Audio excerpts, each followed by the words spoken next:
All right, so you're looking to make these types of generator a little bit quieter with a generator enclosure. Now there's things to know about these types of enclosures. In this video I'll talk about the ones that you can just go out and buy right now on Amazon, or there's one that's called Zombie Box that you can order. They make them to order. I'll talk about that too.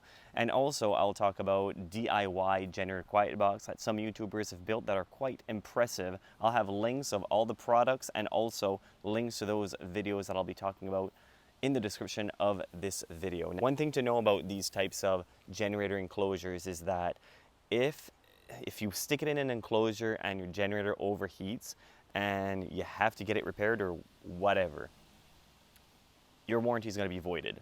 So just make sure they don't find out that you had it in an enclosure, or if you do put it in an enclosure, that it is one that is very well ventilated and cause damage to your generator, because that's what you want to avoid.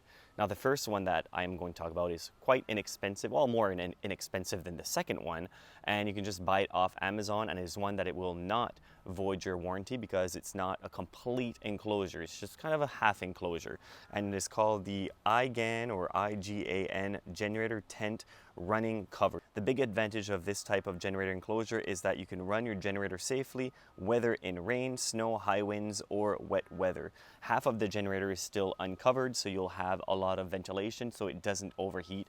Most of these newer generator has a carbon monoxide detector, so your generator is going to just shut off by itself once it reaches an amount of carbon monoxide that is unsafe. A lot of the old generators, they don't have that. So if you do have an older generator without a carbon monoxide detector, then it could just overheat and it would not be good. But these types of tents, it kind of prevents it because the wind still flows through. It's mostly made to protect it from the rain. However, it does protect it a little bit from letting the noise bleed out. So it does shield a little bit of the noise, making your generator a little bit quieter without overheating or voiding the warranty. Now these generator enclosures are made for generators from 3,000 to 12,000 watts. They're not made for the smaller inverter generators because the inverter generators are too small. And at filming of this video, these types of enclosures are just a little over $129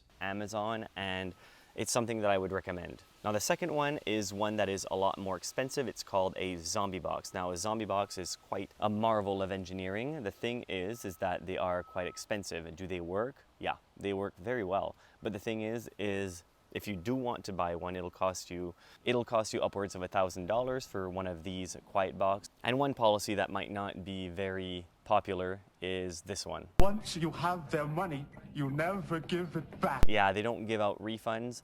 So if you do want to buy one of these Zombie Box, make sure that you want it and that you will keep it, because you will not be able to return it. And I don't know who would buy one of those secondhand, because most people wouldn't even know what it is. The only thing, if you are going to spend upwards of between $1,000 to $1,500 to have it landed right at your door, you might want to think about, instead of buying a $500 loud generator and a Zombie Box, you might want to think about just going out and buying a inverter 6,000-7,000 watt inverter generator. They're a lot more expensive than these ones, but if you attribute buying a Zombie Box, you might as well just go out and buy a bigger inverter generator. They're going down in price all the time. I'll have links in the description below of some that are not that pricey for what it was. They were a lot more money a few years ago. So it might be something to think about instead of going with a very expensive enclosure. Another thing with these types of box, they are built to order. So if you do want to buy one, it might take a few months for you to receive it. I don't think that they have a bunch of these just sitting up on a shelf waiting to be purchased. It's a very well-made generator enclosure.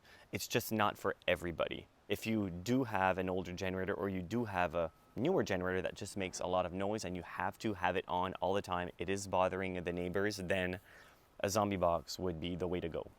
But if you just use your generator once in a while, then maybe an alternative would be best. But if you can afford it, go ahead and buy it. Leave a comment and let me know if you have one. What do you think of it? And is it worth it? Is it worth paying that type of money for a box that just makes your generator quieter? Another thing with the Zombie Box that a lot of people don't realize is that if you have a compressor that is quite loud. You can stick the compressor in the zombie box. It's not just for generators. The next one is a little bit less expensive than the zombie box. Gentent generator running cover, universal kit for open frame portable generator, which open framed is these types of generator. Closed frames are the, I guess, the standby generators or the inverter generators.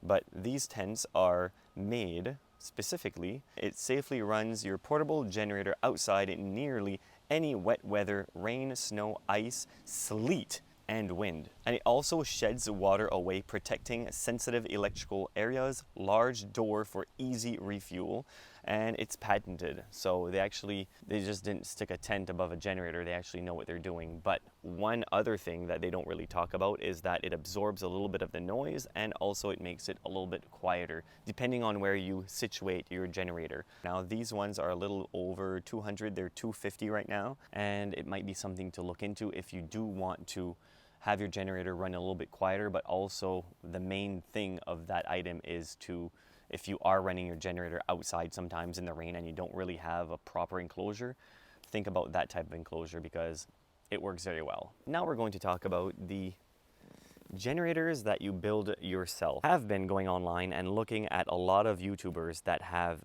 been building these generator quiet box. Some I will mention, some I will not mention.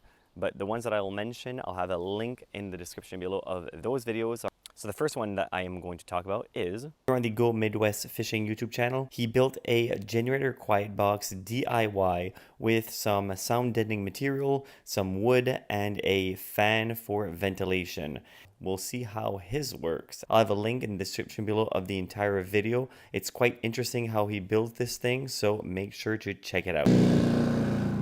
The results for his generator quiet box were quite good. Now, an inverter generator is already very quiet, but you can barely hear the thing, so I was impressed. I'm not sure how it would work for a bigger generator with a carbon monoxide detector. You might need some better airflow, or your generator would continuously just turn off. Here on Joe Del Sordo's YouTube channel, he built a pretty cool generator enclosure using just a simple storage shed that you can go and buy today at Home Depot. And his entire project cost around $505, not including, of course, his labor time, but that's just for material. He added some Everbuilt double-sided reflective insulation inside the shed, and it was directly stapled into the support struts of the shed, including into the shed to make it a quiet box, doesn't collapse. Because you can go and buy sturdier shed, but they cost more, so he just decided to build his more sturdy, which works. What's smart that most people don't think of doing is that he added a wireless thermostat inside the generator enclosure just to see how hot it gets in there. And it gets pretty hot in there, of course, when the generator is running, and he said it was around 1 degree Fahrenheit every 3 minutes and stabilized at around 100 degrees Fahrenheit. And with the doors closed and the generator running, he only gets 73 decibels, which is pretty good for a big generator like that. All right, so what are you gonna do? Are you gonna build one yourself?